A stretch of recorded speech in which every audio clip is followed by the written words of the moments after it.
জয় যিশু। আজ 31শে আগস্ট। প্রতিদিনের চিন্তা ও প্রার্থনা। দিনের প্রধান চিন্তা।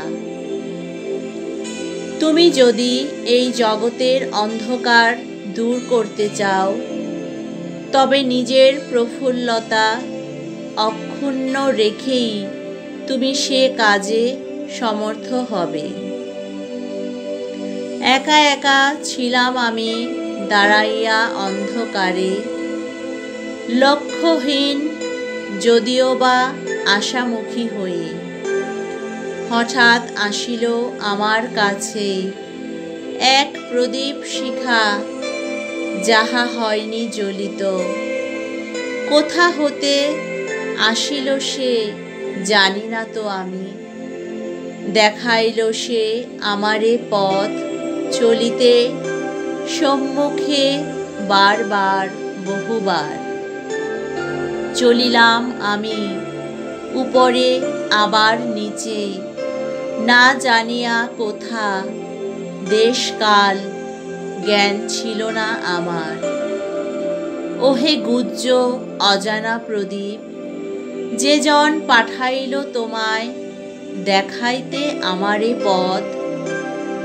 আমি যে গো তার চিরদিন, চিরকাল, অনন্ত দিবস। উপদেশ।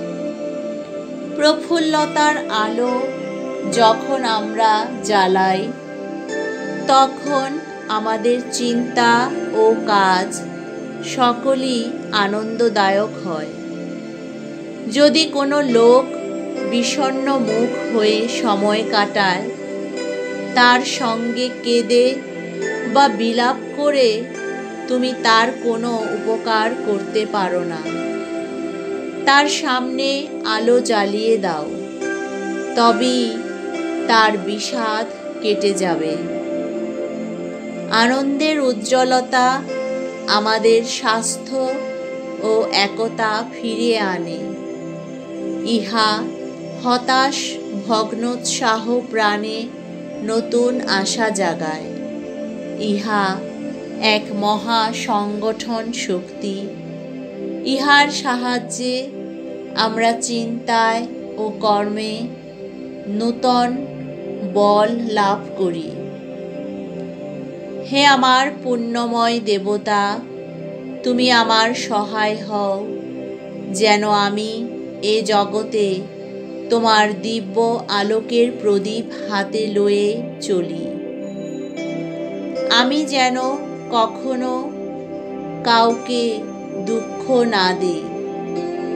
তোমার শুদ্ধ দীপ্তি যেন আমার মুখকে আলোকিত করে এবং আমার কথা ও কাজ যেন সেই আলোই প্রকাশ করে।